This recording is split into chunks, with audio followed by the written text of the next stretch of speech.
What's up, guys? New Frontiers Gaming here, and today I'm bringing you my first place locals deck profile of Pendulum Magicians. That's right, Pendulum Magicians took it today. With the new ban list, it was a little easier to get around spirals, but I also didn't have to play any spirals today, so I didn't really have a good test of this deck, but I'm happy with the results. I played Metaphys, Invoked Wind Witch, and what was that? Oh, and I mirror matched against another Pendulum Magician deck. I went 2-0, 1-0 because we went into time, and then 2-0 against my mirror match. It still got me a win, so I was happy with it. And yeah, I'll just get straight into it. So for the first, obviously I'm running 3 Astrograph Sorcerers. I'm thinking about dropping this down to 2, because there are the opportunities that I can search it out with Time Star, but I don't have them all the time, so I think 2 would be better, and 3 is a little cloggy. So yeah, I might just drop that down to 2. 3 Harmonizing. I never didn't have an opportunity to use her. She's just really good for your synchro plays. I never went into Beals with her, surprisingly. I always had other options that were a little bit better. So, I mean, I'll explain my extra deck a little bit later with her. Then 3 Purple Poison. It's a must. It's too good of a card not to run at 3. 3 Blackfang Magicians. Again, it's a must at 3.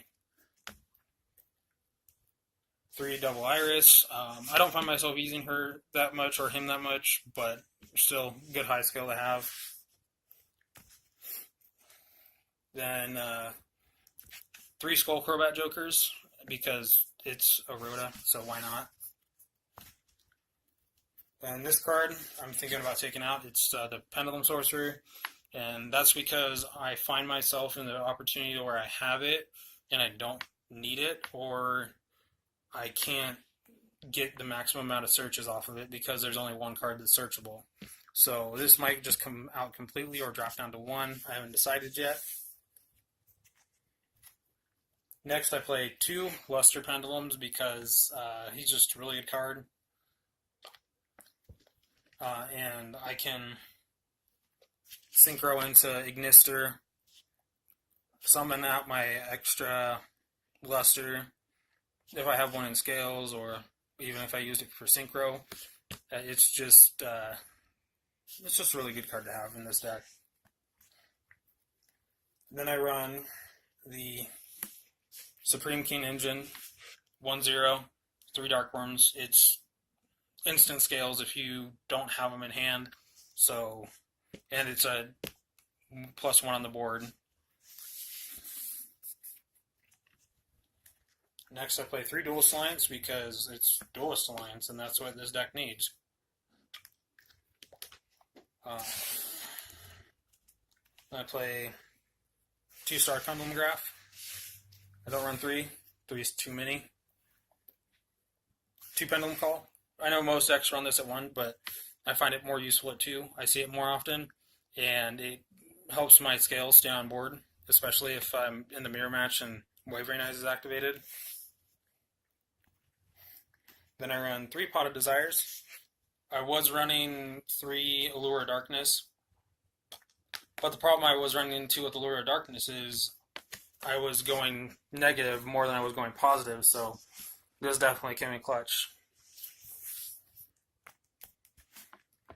And I run 1 Dragon Shrine to ditch Dark Worm, and 1 Foolish Burial for the same reason. And for my traps, I only run the Time Pendulum Grouse on the main board. This card came in clutch today. It definitely got me outs to a lot of things. Kept my opponent from getting his Scales set up.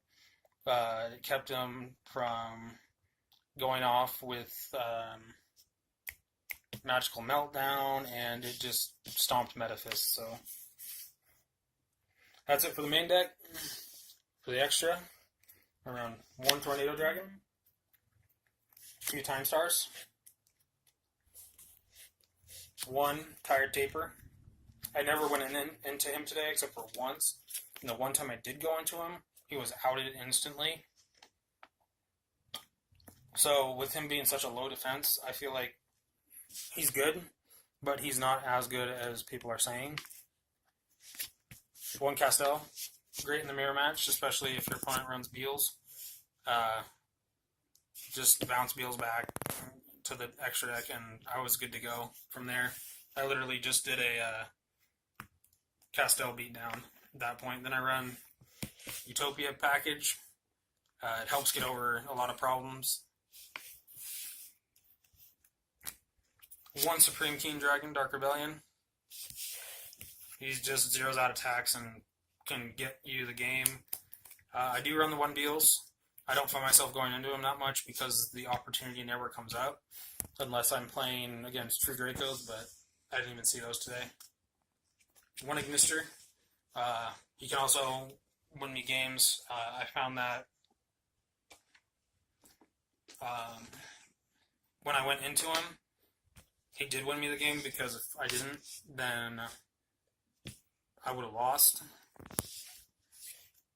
He also gets that extra damage on board. I was able to summon him and a Luster to attack into my opponent for game. 2 Omegas because Omega is just good. And it allows me to open up my extra monster zone. 1 Scrap Dragon. The reason I run this is because I can target my Pendulum Scales and destroy my opponent's monsters or 2 cards on their field. It's just one of those things that I thought about that was too good to be true. One thing I like doing is activating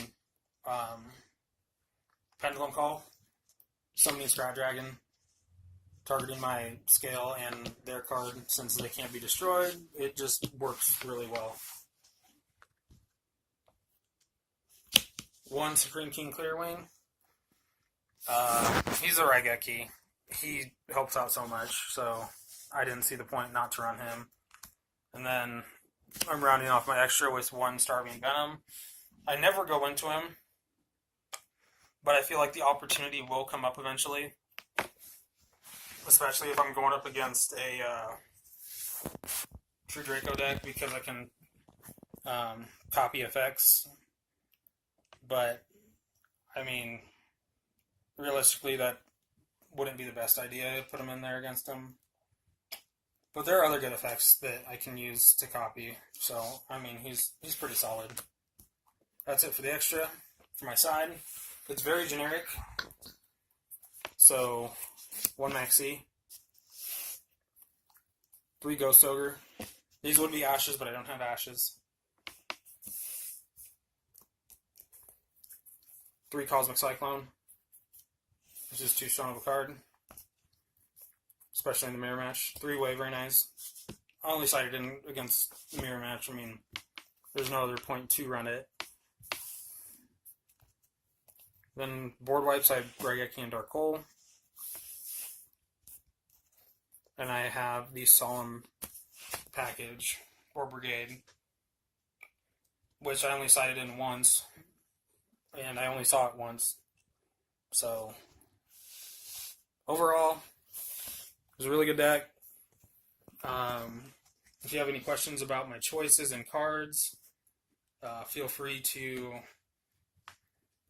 PM me or leave comments down below. If you guys have any input on this deck, also leave a comment or send me a message and we'll discuss them.